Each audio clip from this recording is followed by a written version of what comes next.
ॐ हनुमते नमः। ॐ महावीराय नमः। ॐ रामदूताय नमः।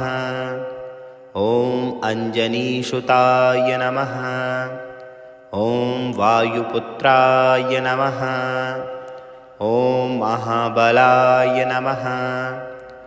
ॐ रामेष्टाय नमः। ॐ फाल्गुनशखाय नमः। ॐ पिङ्गाक्षाय नमः। ॐ अमितविक्रमाय नमः। ॐ उदधीक्रमणाय नमः। ॐ सीताशोकविनाशाय नमः। ॐ लक्ष्मणप्राणदाताय नमः। ॐ दशग्रीवदर्पहाय नमः। ॐ रामभक्ताय नमः।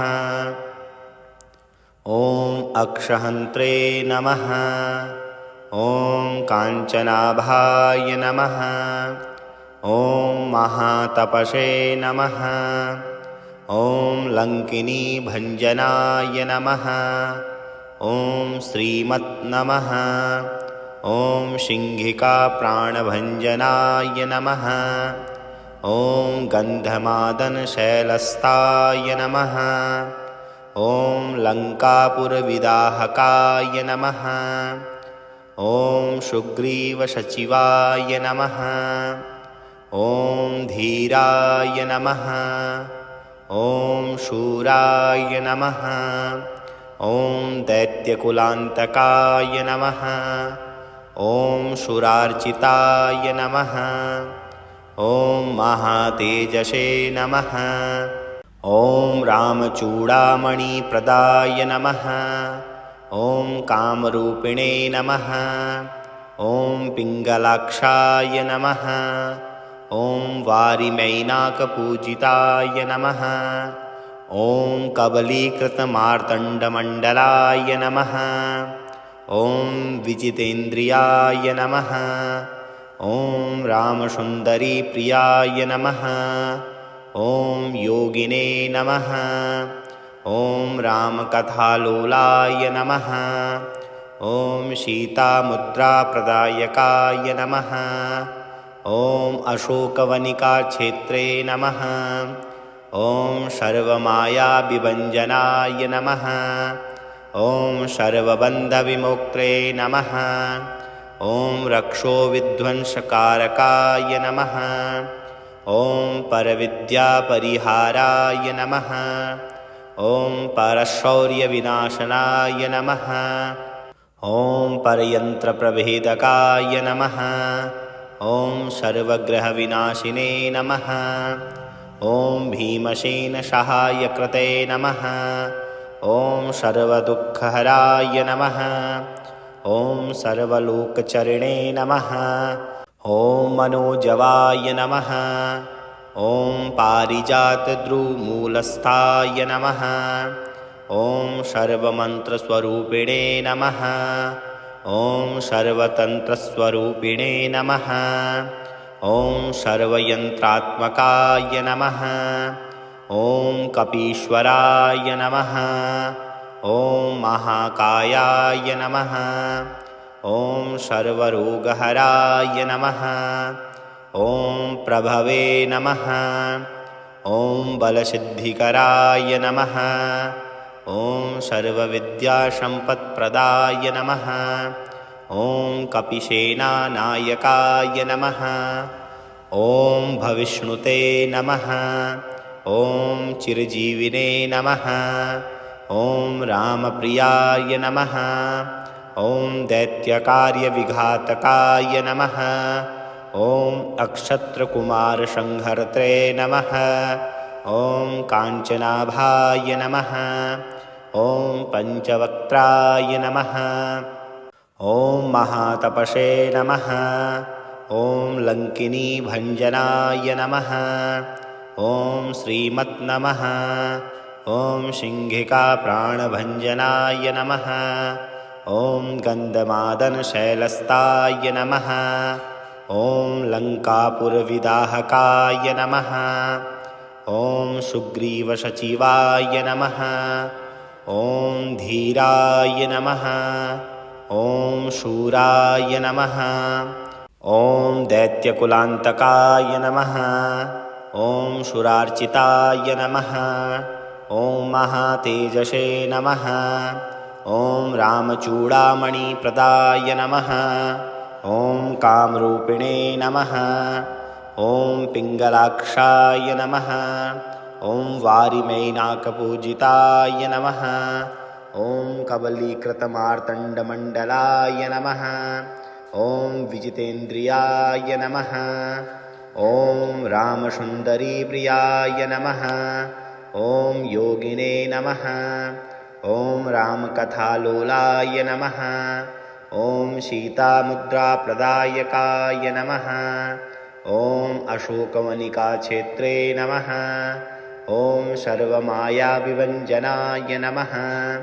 ॐ सर्वबन्धविमुक्त्रे नमः ॐ रक्षोविध्वंसकारकाय नमः ॐ परविद्यापरिहाराय नमः ॐ परशौर्यविनाशनाय नमः ॐ पर्यन्त्रप्रभेदकाय नमः ॐ सर्वग्रहविनाशिने नमः ॐ भीमसेनसहायकृते नमः ॐ सर्वदुःखहराय नमः ॐ सर्वलोकचरिणे नमः ॐ मनोजवाय नमः ॐ पारिजातद्रुमूलस्थाय नमः ॐ सर्वमन्त्रस्वरूपिणे नमः ॐ सर्वतन्त्रस्वरूपिणे नमः ॐ सर्वयन्त्रात्मकाय नमः ॐ कपीश्वराय नमः ॐ हनुमते नमः ॐ महावीराय नमः ॐ रामदूताय नमः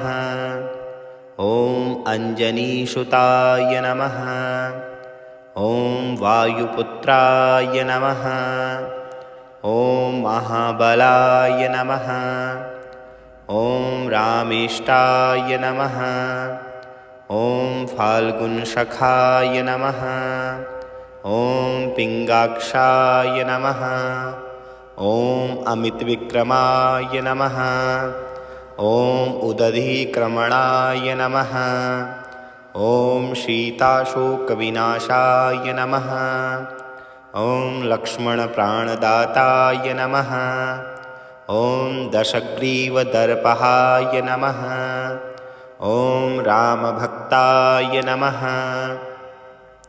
ॐ अक्षहन्त्रे नमः ॐ काञ्चनाभाय नमः ॐ महातपसे नमः ॐ लङ्किनीभञ्जनाय नमः ॐ श्रीमत् नमः ॐ सिंहिकाप्राणभञ्जनाय नमः ॐ गन्धमादनशैलस्ताय नमः ॐ लङ्कापुरविदाहकाय नमः ॐ सुग्रीवसचिवाय नमः ॐ धीराय नमः ॐ शूराय नमः ॐ दैत्यकुलान्तकाय नमः ॐ शूरार्चिताय नमः ॐ महातेजसे नमः ॐ रामचूडामणिप्रदाय नमः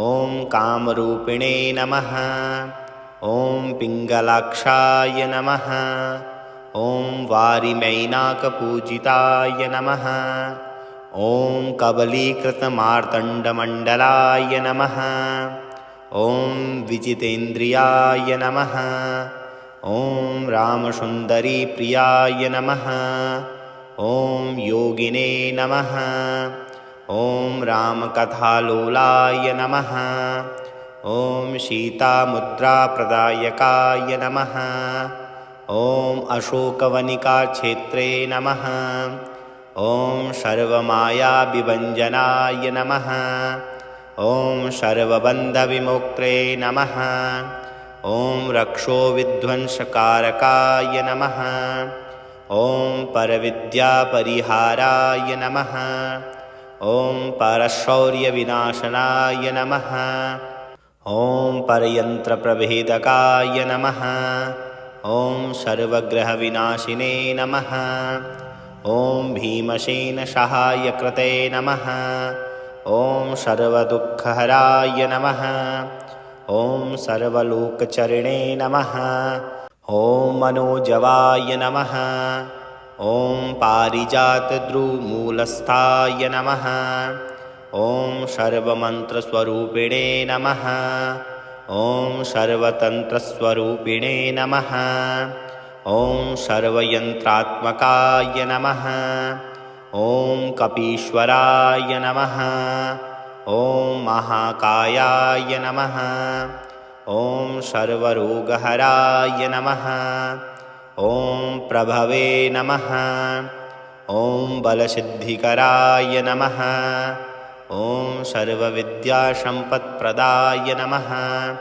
ॐ कपिसेनानायकाय नमः। ॐ भविष्णुते नमः। ॐ चिरजीविने नमः। ॐ रामप्रियाय नमः। ॐ दैत्यकार्यविघातकाय नमः। ॐ अक्षत्रकुमारसंहर्त्रे नमः। ॐ काञ्चनाभाय नमः। ॐ पञ्चवक्त्राय नमः। ॐ महातपसे नमः। ॐ लङ्किनीभञ्जनाय नमः। ॐ श्रीमत् नमः। ॐ सिंहिकाप्राणभञ्जनाय नमः। ॐ गन्धमादनशैलस्ताय नमः। ॐ लङ्कापुरविदाहकाय नमः। ॐ सुग्रीवसचिवाय नमः। ॐ धीराय नमः। ॐ शूराय नमः। ॐ दैत्यकुलान्तकाय नमः। ॐ सुरार्चिताय नमः। ॐ महातेजसे नमः। ॐ रामचूडामणिप्रदाय नमः। ॐ कामरूपिणे नमः। ॐ पिङ्गलाक्षाय नमः। ॐ वारिमैनाकपूजिताय नमः। ॐ कबलीकृतमार्तण्डमण्डलाय नमः। ॐ विजितेन्द्रियाय नमः। ॐ रामसुन्दरीप्रियाय नमः। ॐ योगिने नमः। ॐ रामकथालोलाय नमः। ॐ सीतामुद्राप्रदायकाय नमः।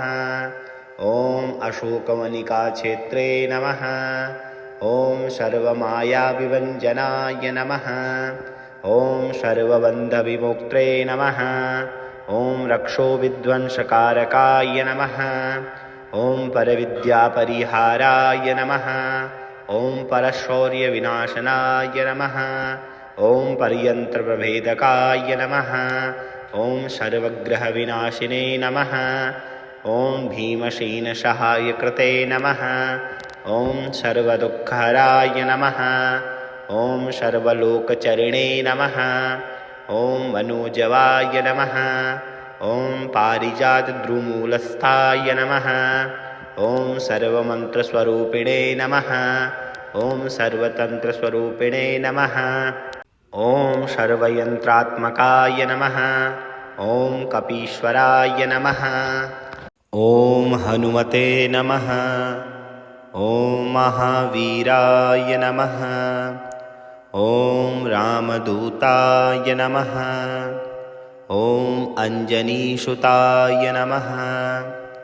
ॐ वायुपुत्राय नमः। ॐ महाबलाय नमः। ॐ रामेष्टाय नमः। ॐ फाल्गुनसखाय नमः। ॐ पिङ्गाक्षाय नमः। ॐ अमितविक्रमाय नमः। ॐ उदधीक्रमणाय नमः। ॐ सीताशोकविनाशाय नमः। ॐ लक्ष्मणप्राणदाताय नमः। ॐ दशग्रीवदर्पहाय नमः। ॐ रामभक्ताय नमः। ॐ अक्षहन्त्रे नमः। ॐ काञ्चनाभाय नमः। ॐ महातपसे नमः। ॐ लङ्किनीभञ्जनाय नमः। ॐ श्रीमत् नमः। ॐ सिंहिकाप्राणभञ्जनाय नमः। ॐ गन्धमादनशैलस्ताय नमः। ॐ लङ्कापुरविदाहकाय नमः। ॐ सुग्रीवसचिवाय नमः। ॐ धीराय नमः। ॐ शूराय नमः। ॐ दैत्यकुलान्तकाय नमः। ॐ सुरार्चिताय नमः। ॐ महातेजसे नमः। ॐ रामचूडामणिप्रदाय नमः। ॐ कामरूपिणे नमः। ॐ पिङ्गलाक्षाय नमः। ॐ वारिमैनाकपूजिताय नमः। ॐ कबलीकृतमार्तण्डमण्डलाय नमः। ॐ विजितेन्द्रियाय नमः। ॐ रामसुन्दरीप्रियाय नमः। ॐ योगिने नमः। ॐ रामकथालोलाय नमः। ॐ सीतामुद्राप्रदायकाय नमः। ॐ अशोकवनिकाक्षेत्रे नमः। ॐ सर्वमायाविभञ्जनाय नमः। ॐ सर्वबन्धविमोक्त्रे नमः। ॐ रक्षोविध्वंसकारकाय नमः। ॐ परविद्यापरिहाराय नमः। ॐ परशौर्यविनाशनाय नमः। ॐ परयन्त्रप्रभेदकाय नमः। ॐ सर्वग्रहविनाशिने नमः। ॐ भीमसेनसहायकृते नमः। ॐ सर्वदुःखहराय नमः। ॐ सर्वलोकचरिणे नमः। ॐ मनोजवाय नमः। ॐ पारिजातद्रुमूलस्थाय नमः। ॐ सर्वमन्त्रस्वरूपिणे नमः।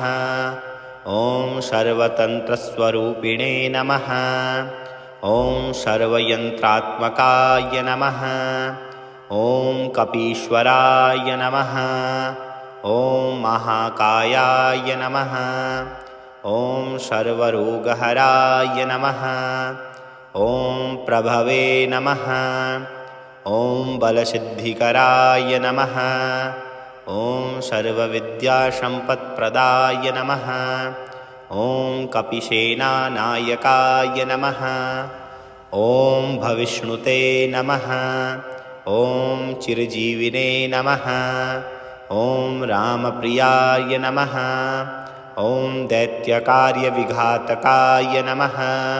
ॐ अक्षत्रकुमारसंहर्त्रे नमः। ॐ काञ्चनाभाय नमः। ॐ पञ्चवक्त्राय नमः। ॐ महातपसे नमः।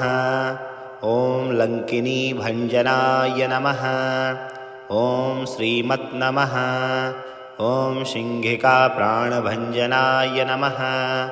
ॐ गन्धमादनशैलस्ताय नमः। ॐ लङ्कापुरविदाहकाय नमः। ॐ सुग्रीवसचिवाय नमः। ॐ धीराय नमः। ॐ शूराय नमः। ॐ दैत्यकुलान्तकाय नमः। ॐ सुरार्चिताय नमः।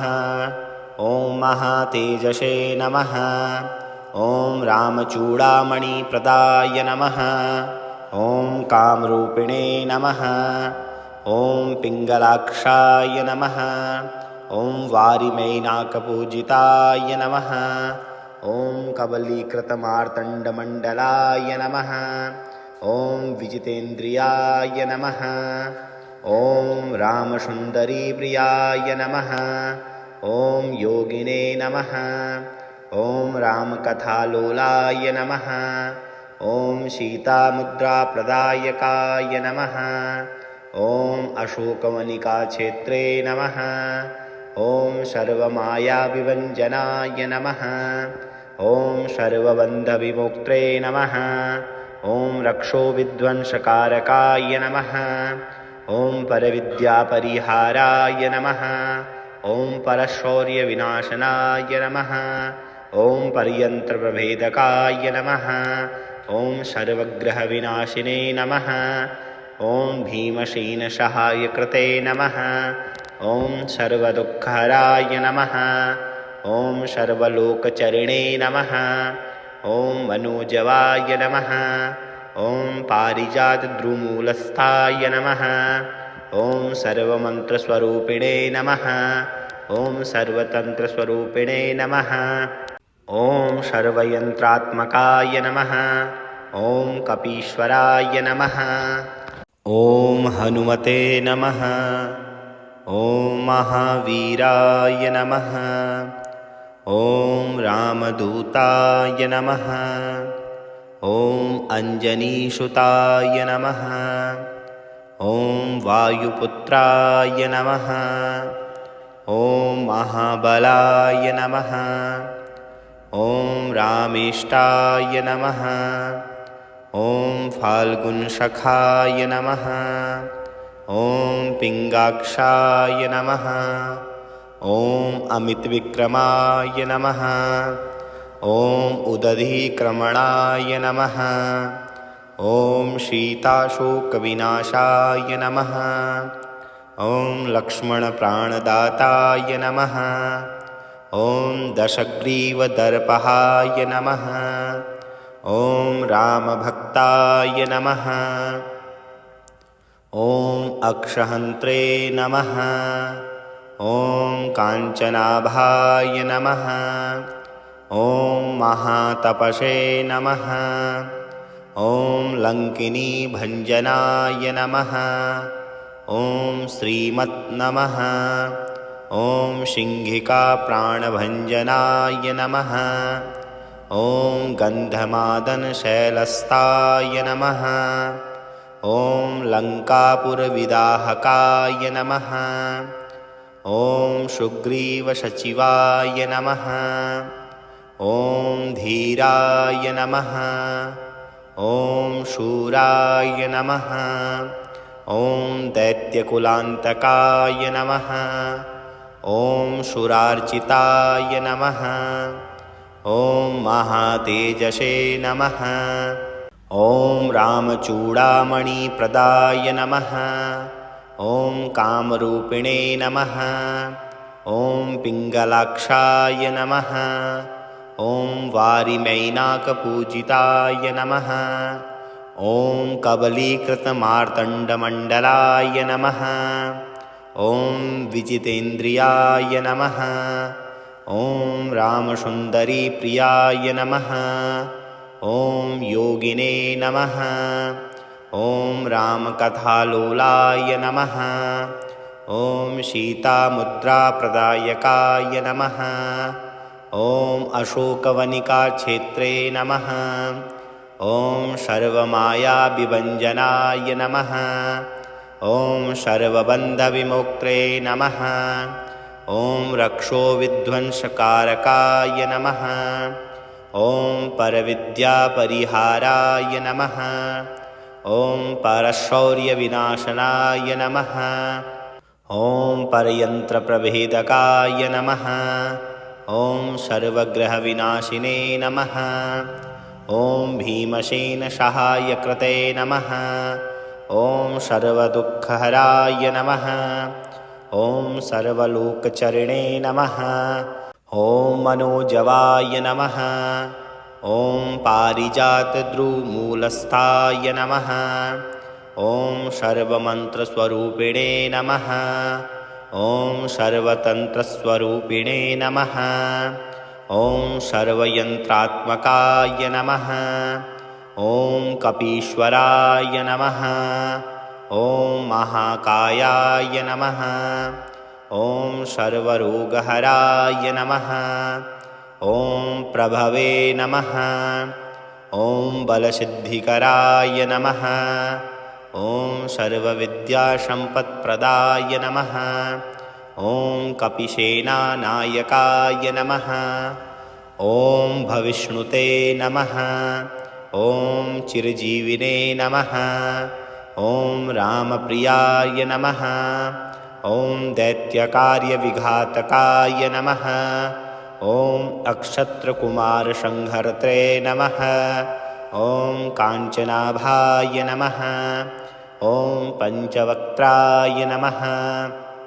ॐ महातपसे नमः। ॐ लङ्किनीभञ्जनाय नमः। ॐ श्रीमत् नमः। ॐ सिंहिकाप्राणभञ्जनाय नमः। ॐ गन्धमादनशैलस्ताय नमः। ॐ लङ्कापुरविदाहकाय नमः। ॐ सुग्रीवसचिवाय नमः। ॐ धीराय नमः। ॐ शूराय नमः। ॐ दैत्यकुलान्तकाय नमः। ॐ सुरार्चिताय नमः। ॐ महातेजसे नमः। ॐ रामचूडामणिप्रदाय नमः। ॐ कामरूपिणे नमः। ॐ पिङ्गलाक्षाय नमः। ॐ वारिमैनाकपूजिताय नमः। ॐ कबलीकृतमार्तण्डमण्डलाय नमः। ॐ विजितेन्द्रियाय नमः। ॐ रामसुन्दरीप्रियाय नमः। ॐ योगिने नमः। ॐ रामकथालोलाय नमः। ॐ सीतामुद्राप्रदायकाय नमः। ॐ अशोकवनिकाक्षेत्रे नमः। ॐ सर्वमायाविभञ्जनाय नमः। ॐ सर्वबन्धविमुक्त्रे नमः। ॐ रक्षोविध्वंसकारकाय नमः।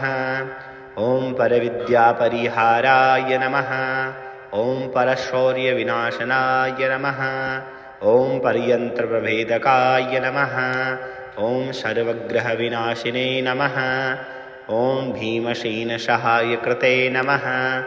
ॐ सर्वदुःखहराय नमः। ॐ सर्वलोकचरिणे नमः। ॐ मनोजवाय नमः। ॐ पारिजातद्रुमूलस्थाय नमः। ॐ सर्वमन्त्रस्वरूपिणे नमः। ॐ सर्वतन्त्रस्वरूपिणे नमः। ॐ सर्वयन्त्रात्मकाय नमः। ॐ कपीश्वराय नमः।